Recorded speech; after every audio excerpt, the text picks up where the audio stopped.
Tervist! Pidin rääkima natukene Topconi 3D lahendusest. Siin on meil üks ekskavaator, millel seesama Topcon peal on. Alguses ma käin tema välised osad üle, siis selgitan kabiini siseseid osi ja näitan, kuidas siis kasutajaliidest kasutada. Süsteemi põhikomponendid, ühtedeks põhikomponentideks, mis reaalselt kõige rohkem tööd teevad, on siis need samad kaldandurid.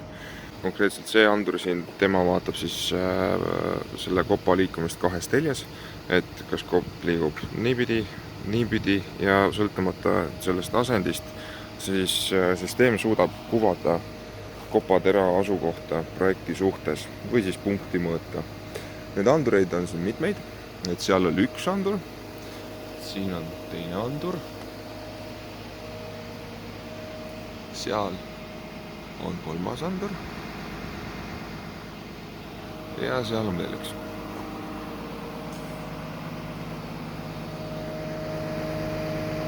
Et need paigaldatakse siia peale, öeldakse süsteemile, kus nad täpselt asuvad, mis on nende ID ja siis süsteem oskab nende asukohtade ja nende siis mõõdetud andmetega midagi peale hakata. Siis klassikaline kepsusüsteemi osa on siis kepsuantennid. Need konkreetselt antennid näevad siis meil kepsu ja GLONASSi. Nüüd kaasaegsematel süsteemidel on neid erinevaid konstellatsioone juurde tulnud.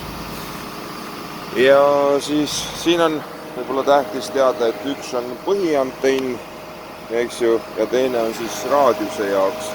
Et nende kahe antenni omavahelise asukoha järgi saab masin aru, et ta keerab ümber oma telje.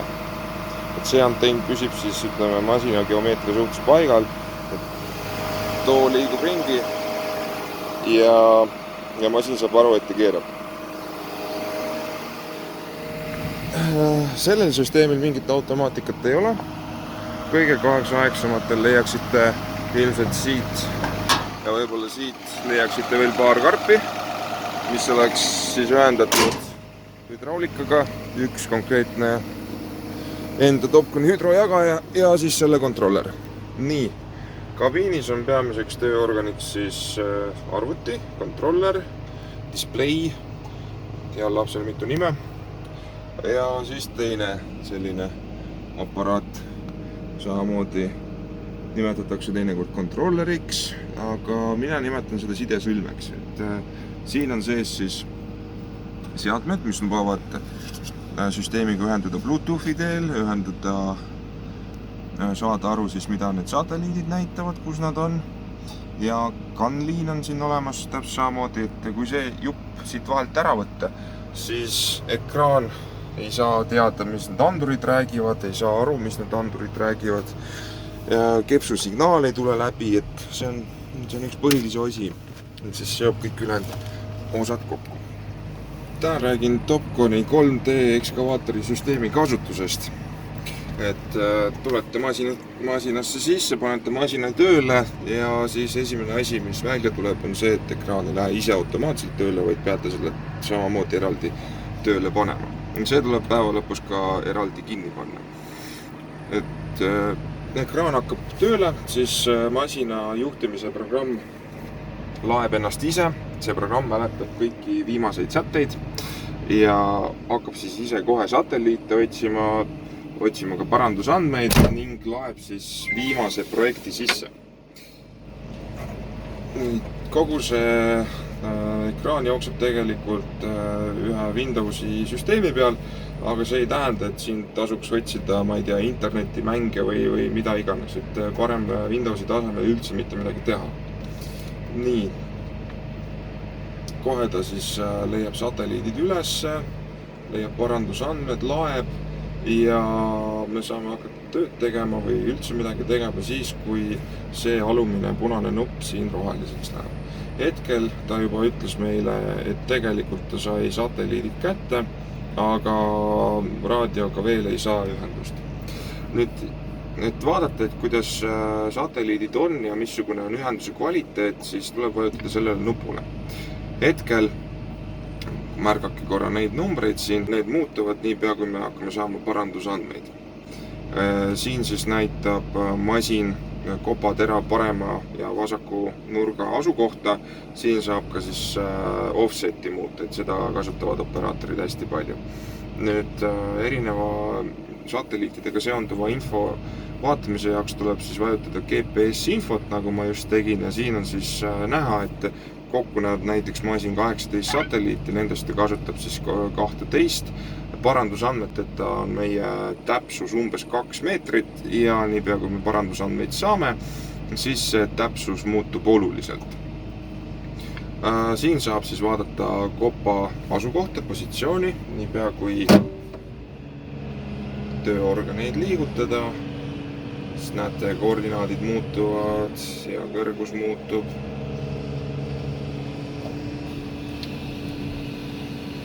Et seda kohta saab kasutada siis selle jaoks, et vaadata, kas masin näeb koordinaate ja kõrguseid täpselt või siis mitte.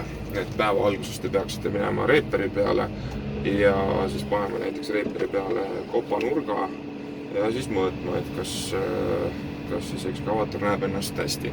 Kui ta näeb ennast hästi, võib tööd teha, kui ta ei näe ennast hästi, tuleb siis kas kõrgust parand sisse viia, kuidagi seda kompenseerida või siis kõige parem oleks üleüldse uurida, et miks ta siis ennast ebatäpselt näeb.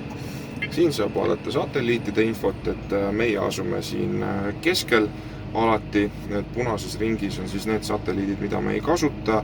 Rohelised satelliidid peaks meil olema GPS, kollased on siis GLONASS ja siis neid satelliite, mis on siis kollased või rohelised, meie masin kasutab.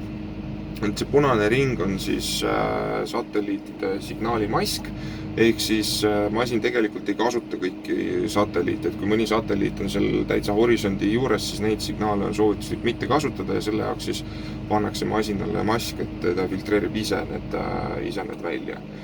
Nüüd satelliitide asukoht päeva jooksul muutub kindlasti ja selle tõttu võib ka masina täpsus ja positsioon muutuda. Mõnes kohas, näiteks kuskil metsasihtides ja sellistes varjastatud piirkondades saab tööd teha ainult siis, kui on satelliit näha näiteks selle sama tee sihis või selle nagu objekti sihis. Et oletame, et meil oleks siin vaja teed seda pidi kaevata, meil on siin puud, siis tegelikult neid satelliite me ei saakski näha. Et siis me saaksime normaalselt tööd teha, kui meil enamus satelliite siia koridori nagu mahuks. Siis see on hästi tähtis nupp, et see info annab meile teada meie parandusandmete kvaliteeti, et see on just see rida siin, et ta näitab meile kaugust baasini. Hetkel meil on siis baasijaam, mis täpsustab meie masina asukohta umbes 2,5 kilomeetri kaugusel. Me saame 100% siis parandusandmetest kätte, nendest andmepakettidest ja siis viivitusega 1-2 sekundit. Et see on täiesti okei. Et meie täpsus, nagu näete, sellise olukorra juures on siin 1 sentimeetri juures. Edasi siin on ka selline graafik võib tulla. See on üsna nagu ligikaudne ja siin saab vaadata, et millal masin töötab täpsemalt, millal masin töötab ebatäpsemalt. Ja siis viimane selline edasi jõudnud seadet, et siin saab valida baasjaama tootjat, kui teil objektil on baasjaam, mis edastab andmeid raadioside kaudu, siis siin saab öelda masinale, et automaatselt tuvastaks selle baasjaama tootja. Muidu saab tootjad ka ise käsitsi valida, kui peaks vajadus tekkima, aga siin see on. Ja siis võib ära keelata GLONASSi või siis 6ESS-i satelliidid. Neid tegelikult me niikuinii ei näe, lihtsalt tarkvara võimaldab nende kasutamist ja GLONASSi pole mõtet ära keelata, muidu täpsus kindlasti kukub ja me saame lihtsalt väiksema satelliitide arvuga tööd teha.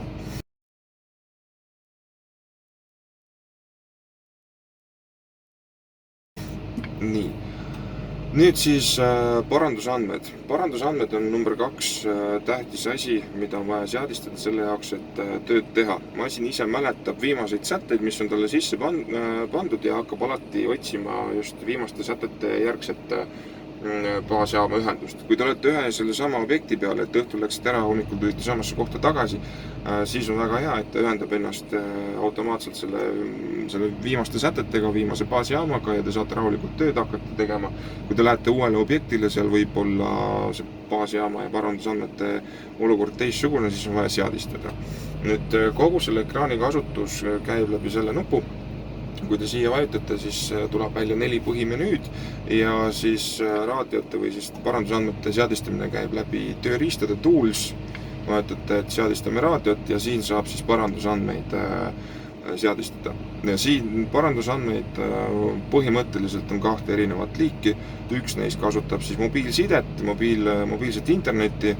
Siin kogu selles süsteemis on SIM-kaart, SIM-kaardil on mobiilne internet ja siis ta kasutabki seda parandusandmete kättesaamiseks. Teine võimalus on siis läbi raadio seda teha.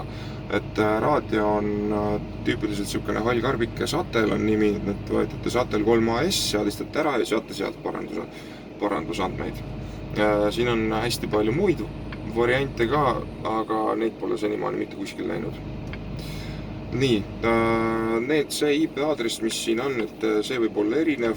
Mina kasutan seda IP-aadressit, mõni teine kasutab mõnda teist IP-aadressit ja sellega peab kaasas käima ka kasutajatunnus ja parool, mida ma siin hetkel näitama ei hakka. Nii, nüüd me teame, et masin on põhimõtteliselt töökorras. Oletame, et me käisime reeperi juures ka ära ja võrdlesime siis kõrgust ja koordinaate, saime teada, et kõik on hästi, nüüd peaks tööd tegema hakkama. Nüüd siis töö tegema hakkamiseks on meil tarvis mingisugust projekti, seda digitaalset mudelit sellest asjast, mida me peaksime kaevama, et see ekraan suudaks meid juhendada selles samas kaevamises. Et me ju teame alati seda kõrgust, me teame alati kaldeid, mida me peame saama ja siis operaatori ülesanne on vastavalt sellele infole, sellele projektile, mis tal siin on, ise käsitsi kogu see pind enda ees õigeks kaevata. Nüüd jälle kogu elu käib läbi selle nupu ja siis projekti saab seadistada ja valida siit faili all. Nii, siin hetkel tegin ette 3 erinevat projekti kausta selleks, et simuleerida siis erinevat masinakasutust ja erinevaid masinavõimalusi. Oletame, et miks see üldse hea on see, et see masin võib käia mitmel objektil, võib juhtuda ka nii, et käib mitmel objektil paralleelselt, ma ei tea, mõni teine masin läks katki, on vaja midagi kiiresti lõpetada, siis viiakse see masin sinna, kuidas siis operaator ilusti neid projekte kiiresti vahetab, ongi see, et tal on erinevad projekti andmed erinevas kaustas ja need projekti failid, mis me välja võtsime, et need ongi siis konkreetsed kaustad, kus hoitakse ainult konkreetse koha projekti andmeid. Et oletame, et ma läksin siis näiteks tee-ehituse peale ja täna ma siis üritan siis näidata, kuidas võiks tee-ehituses seda masinat kasutada. Et vajutame siia OK. Nii, meil tekkis siia kohe 3 joont. Tavaliselt, kui te lähete tee-ehitusele, siis objekti juhil või kellelgi vastutaval isikul on olemas selle tee-projekt, siis ta võtab USB-pulga, paneb selle siia sisse ja siis ta impordib selle projekti siia peale. Hetkel ma olen selle asja ära teinud ja tahaks lihtsalt näidata, kuidas seda masinat kasutatakse. Et minu siis projektis on 3 erinevat tasapinda, et on liiva alus, on killustik, on asfalt. Et teil võib heades projektides enam nii ongi, et eraldi ehitatav kiht on siis eraldi sellise pinnana. Et mõnedes lihtsamates on ainult asfalt ja siis operaator peab ise selle siis killustiku ja liivapaksuse juurde seadistama, et siis õigel kõrgusel kaevaks. Nüüd ütleme, kaevamise esimesel päeval te teete näiteks liivaalust, kaevamise teisel päeval te teete killustikku ja kaevamise 3. päeval te teete asfalti. Nüüd masinale peab ütlema, et missugust asja te just täna teete. Kui mul on täna esimene päev, siis tegelikult ma peaksin kaevama liiva ja see siis tähendab, et praegu, kui mul masin näitab kopa kõrgust sellest valgest joonest, siis tegelikult ma tahaksin teada kopa kõrgust sellest kollasest joonest. Et praegu masin ütleb mulle, et mul on täiesti, ütleme, projektis sees, mul on jumala ilusti, jumala õigeks kõik kaevanud. Nüüd, aga mina tahan teada, et kui sügavale ma peaksin selle liiva panema. Siis ma ütlengi talle, et täna on minu aktiivne töö liiv. Eks? Ja nüüd näete vahetus ära, et operaator siis hakkabki rahulikult kaevama ja süsteem näitab siis talle kopa asukohta sellest samast sihtpinnast. Et kaevab, siis vahepealt paneb kopa maha, vaatleb, ahah, et sihtkohast on mul veel pool meetrit minna, mõnest teisest kohast on tal äkki 10 sentimeetrit minna ja siis, kui ta täitsa lõpus on, ta võibki kindel olla, et ta on õigesse sügavusse kaevanud, ei ole midagi üle kaevanud ega ala kaevanud. Nüüd erinevad operaatorid kasutavad erinevaid vaateid, sellel ekraanil saab vaateid vahetada väga lihtsalt sellest nupust. On pealtvaade, siis on sektsioon ehk siis see kopavaade ja siis on profiil. Ekraanile saab ka erinevat lisainfot panna, et võib näiteks siia peamisele pildile panna pealtvaate, võib siis peamisele pildile panna kopavaate, võib siis peamisele pildile panna profiili, aga seda tervet ekraani saab veel tükkideks jaotada. Näiteks saab siia lisada kõrguse joonlaua, et see asi näitab samamoodi, et kas me oleme õigel kõrgusel või me peaksime veel sügavamale kaevama või siis oleme juba üle kaevanud. Võib näiteks panna endale kopavaate ja siis selle masina enda vaate. Kui kopp on liiga väike, siis saab näiteks seda suurendada. Ja siis siia ekraanile saab tekitada lisainfot. Näiteks praegu ta näitab mul kopagal, et lisavõimalusi siin on üsna palju.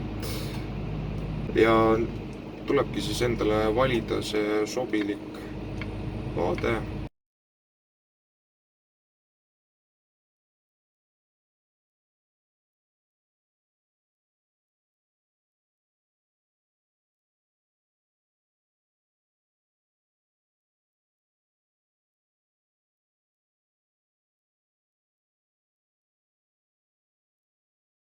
Näiteks midagi sellist, et niimoodi on näiteks mugav tööd teha, oletame, et teil on siis teeprojekt siin, et te asutegi kuskil tee ääres, eks ju, siis te näete, et teie asute siin, teie see kaevatav projekt on siin ja missugused kalded seal peavad olema ja saategi rahulikult siis kaevama hakata.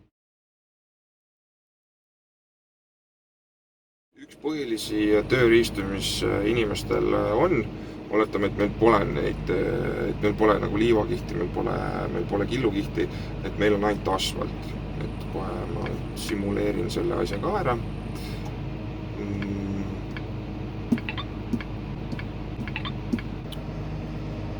Kõige tüüpilisem projekt, mis on, näebki välja umbes selline, et teil on just ainult see nullpind või siis asfaldipind või kuidas iganes seda antud töökohas nimetatakse. Ja siis teie, kui siis töö teostaja saate nagu projekti info pealt teada, et mul peab siin olema liiva mingisugune asfaldist, ma ei tea, poole meetri sügavusel 20 senti paksust ja siis killustikku näiteks ülejäänud, ma ei tea, 30 sentimeetrit paksust, et kuidas te siis seda teha saate. Ilma inimeseta, kes käiks roveriga ringi ja siis näiteks, et siit peaks veel sügavamale minema või siis mõnest muus kohas olete õigel kõrgusel. Et teil on teada see asfaldi kõrgus, on 0, te teate, et liiv peab algama sellest, ütleme, poole meetri sügavusel. Eks siis te ütlete masinale, et nihestame nüüd ennast pool meetrit sügavamale. Näete, selle joone ja kopa vahel on nüüd meil umbes pool meetrit, samas kopp ise pole liikunud. Nüüd te teate, et liiva panemiseks on teil siin kohas vaja välja kaevata, ütleme, pool meetrit, eks ju. Ja siis te kaevate endale selle ala välja, siis tuuakse teile liiv, või te teate, et liiva paksus peaks teil olema, ütleme, 20 sentimeetrit, eks ju. Siis sellest asfaldipinnast lahutate 30, saategi liiva paksuseks 20 sentimeetrit.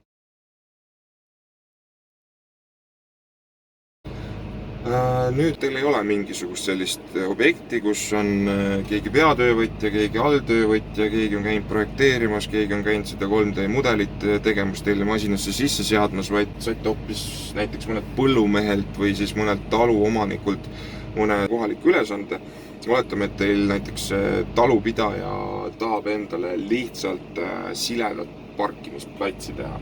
Projekti loomulikult teile ise ei tee, mingisuguse USB pulgaga ekraani kallal ei lähe. Kuidas te saaksite siis selle 3D-süsteemiga sellist talunikku aidata? On niimoodi, et te lähete siia ekraani peale, vajutate fail, vajutate alguses projektid, teete endale siis eraldi projekti selle taluniku jaoks. Oletame, et te tahab endale parkimisplatsi sinna. nii, vajutate okei. Ja siis mitte midagi ei muutunud, seepärast, et tegelikult selles kaustas veel ei ole mitte midagi, ei ole mingit pindu. Nüüd õnneks te saate pinna ise teha, et lähete menüü, vajutate fail, vajutate pinnad, vajutate uus pind, panete pinnale nimi. Näiteks ma ütlen praegu, et silepind, valite siis selle pinna liigi, hetkel me tahame lihtsalt ühte tasapinda, ilma mingite kalleteta, ei ole mingisugune teepind või siis mingisugune nõgu või siis ei ole ka mingitest punktidest kokku tehtud kujund. Vaid lihtsalt üks pind. Ülejäänud pindasid saab ka teha, aga piirdume hetkel selle kõige lihtsamaga. Nii, siis ütlete, et ma tahan sellist pinda, siis masin küsib teile järgi, aga mille järgi ma selle pinna sulle teen. Siis teie panete oma kopa siis selle pinna peale, et talunik ütleb teile, et vot see kõrgus seal on täiesti õige, võib-olla on see näiteks natukene kõrgemal. Ja siis teie ülesanne on siis vajutada siia ja siis mõõdate antud juhul siis kopa kõrgust. Nii, kui kõrgus on olemas, ütlete finish, ütlete okei, ta küsib, et kas te teete täna selle pinna järgi tööd. Siis te ütlete jah, et täna ma teen seda pinda ja nii, nüüd on meil ilusti olemas. Ja nüüd oletame, kui meil oleks mingid, ma ei tea, kuhjad või mida iganes, siis te võiksite hakatagi neid vaikselt siin nii-öelda planeerima ja siis masin juhendaks teid. Et kus te olete, mis te teete ja palju te veel peate materjali ära laotama ja nii edasi. Nüüd võib-olla see sama talunik näiteks tegi endale siis tasapinna valmis, aga vaatab, et vihmaga vesi ei taha mitte kuidagi ära minna ja siis kogu see parkimisplats muutub suureks mülkaks. Et nüüd ta tahaks, et te teeksite sellele pinnale mingisuguse kalde. Alguses, mis ta oleks, siis mõtleks teha selle kaldpinna jaoks on oma masin liigutada nende joonte suunas, siis on aru saada, et kuhu poole need kalded tekivad. Et need jooned seal jooksevad põhja, lõuna, ida, lääne suunas. Nii, keerame masina siis nendega paralleelseks. Noh, siis on väheke paremini aru saada, et mis me siin teeme.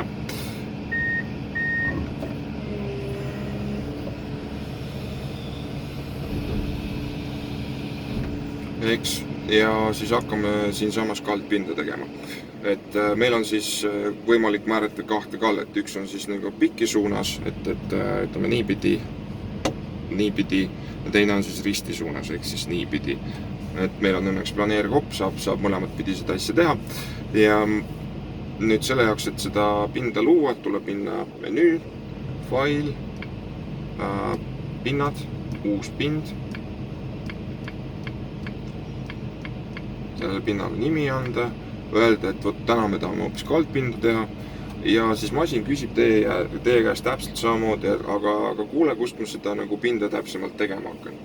No, oletame, et me hakkame seda pinda siis tegema siit kohast ja vajutame alguses siis siia, et ta peaks lugema meie seda põhikallet, ehk siis seda kallet, alates sellest punktist, kus see kopp praegu on.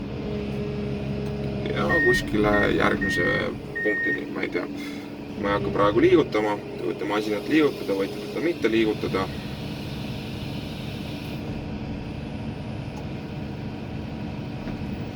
Et panete lihtsalt kaugemale. Põhiline asi, et nende A ja B kopa koht oleks erinev. Siis ma ütlete, et masin palun mõõda too punkt ka selle ära. Ja siis masin tegelikult mõõdab siis nende kahe punkti vahelise kalde arvutab ise välja. No, oletame, et see talunik tahab endal suuremat kallet, paneme näiteks siia miinus 1,5.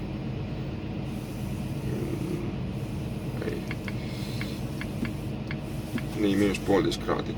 Nii, aga nüüd vesi hakkab meil jooksma siis sinna, hakkab eemale jooksma. Siin on järgmine küsimus, aga äkki ta tahab, et see vesi jookseks hoopis tema mitte nagu ühe krundi ääre peale, näiteks siia ääre peale, et kui kalle peaks sinna tulema, et jookseb kõik siia, vaid et ta jookseks näiteks ühte nurka, eks ju. Siis on meil vaja tegelikult kahte kallet. Meil on vaja nagu sedapidi kallet ja meil on vaja sedapidi kallet. Et seda ristikallet saab määrata siit. No, oletame, et ta tahab saada siis näiteks siia nurka, kui ma nüüd kõik õigesti teen. siis me peaksime saama, ma ei tea, ütleme 0,5 kraadi. Nii, masin küsib, kas sa teed täna võt seda pinda. Ütled, et jah, ma teen täna võt seda pinda. Ja näete, nüüd meil ongi nüüd selline olukord, kus juhul kui meil vesi satub siia, siis vesi jookseb siia nurka ära, oletame, et see on, ma ei tea, mingi kaev või mida iganes. Ja saabki siis rahulikult planeerima hakata, et teil on mingisugune maa-ala, siin ei ole selle, ütleme, piirid nii tähtsad, et teil on ilmselt mingisugune aed või mingisugune krundipiir või mida iganes seal, mis seda maa-ala niikuinii piirab, et teie jaoks on tähtis, et terve see maa-ala oleks mingisuguse ühtlase kaldega tehtud. Nüüd tuleb veel tähele panna, et need kalded siin on tegelikult täiesti lõpmatud. Et kui te selle masinaga kunagi siia kohta jõuate, võiks näiteks kilomeetrid eemal olla, siis tegelikult peaksite nende kallete tõttu kaevuma hästi sügavale, et miski asi neid kaldeid nagu ei piira. Et siin tasub dimensiooni jälgida. Et nende ruutude suuruseid on ka mõnus muuta, et see on ka selline hea referents. Oletame, et see on, hetkel on ruudu suuruseks 20 meetrit, üks külg on 20 meetrit, oletame, et teil on näiteks mingi see plats, mida te teete, on 10x10, et siis te saate näiteks 20 meetri asemel siia kirjutada, et teil on, see ruut on 10. Näete, need ruudud läksid nüüd lihtsalt väiksemaks, eks. Et te saate enam-vähem suurusest, või masin saab siis selle ala suurusest paremini aru, et siis te teate, et ei lähe kalletega kuskile väga kaugele, vaid te olete selles õiges maa-alas. Noh, näete, et kaldpind tekkis. Võib-olla veel üks mugav asi, et ta nüüd mõtles, et teeb nüüd keldri, tahab, et keldris ka vesi kõik ühte kohta jookseks. Teie jaoks on võib-olla seda keldrit siin ebamugav esimese hooga kaevata. Noh, te peaksite praeguse metoodika järgi alguses mingisugust paar auku kaevama, siis nende vahel kalded mõõtma, eks ju, siis te saate kaldpinna ja kõik see on jõle keeruline. Et on olemas oluliselt lihtsam variant, et lähete jälle menüü, lähete file, lähete pinnad, siis te vajutate uus, vajutate, et tõstan, alandan, vajutate nime, vajutate, tõstan, alandan, vajutate kaldpind ja miinus.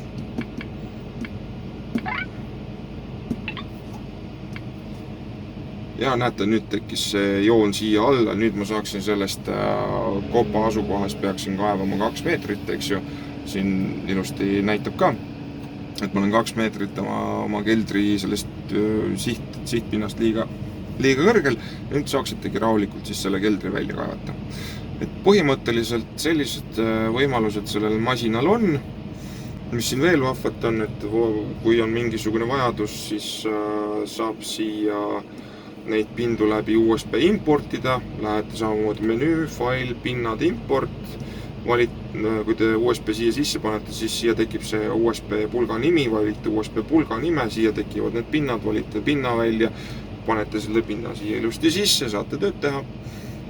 Siis masin saab aru meil Topconi faili laienditest, selle jaoks on olemas oma väiksed konverteerimisprogrammid, ma usun, et teil ei teki mingisuguseid raskuseid selle leidmiseks ja saab ka näiteks land XML-ist aru ja see on selline väga universaalne faili formaat.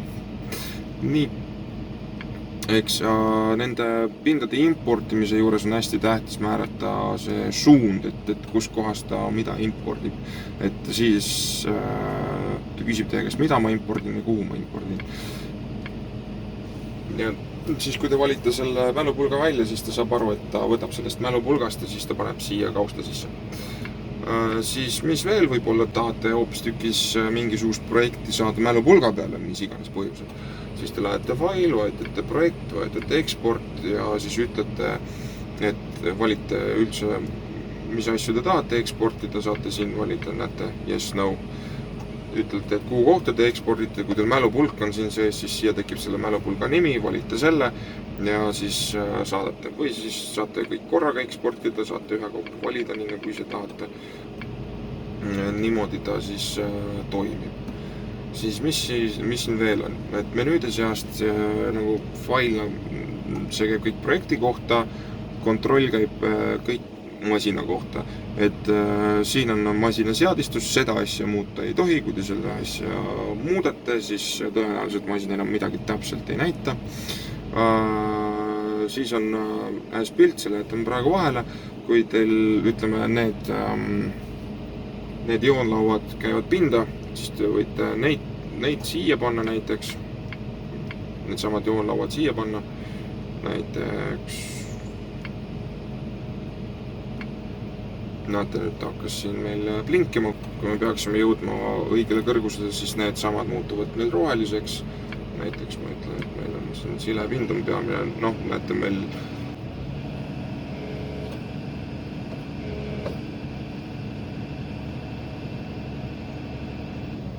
näete, jõudsin ilusti õigesse kohta, siis ta näitab meile samamoodi rohelist, siis võib selle joonlaua siit ära jätta.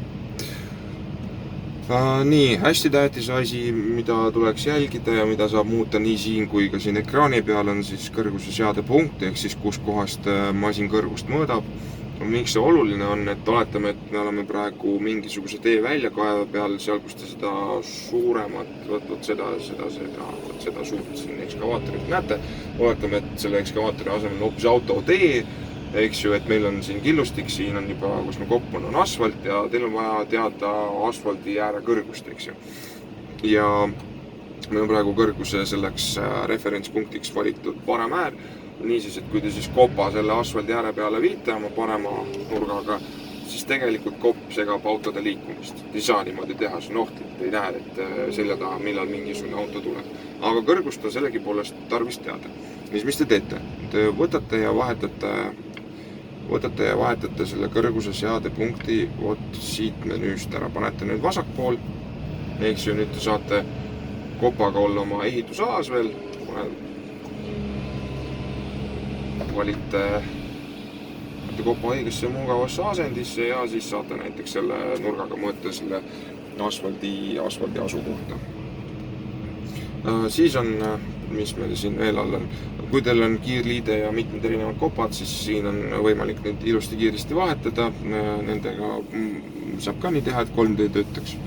Siis kui masinal on näiteks laser peale pandud, siis siin saab ära vahetada, et mille järgi ta kõrgust ja asukohta loeb, et kuidas ta konkreetselt tööd teeb.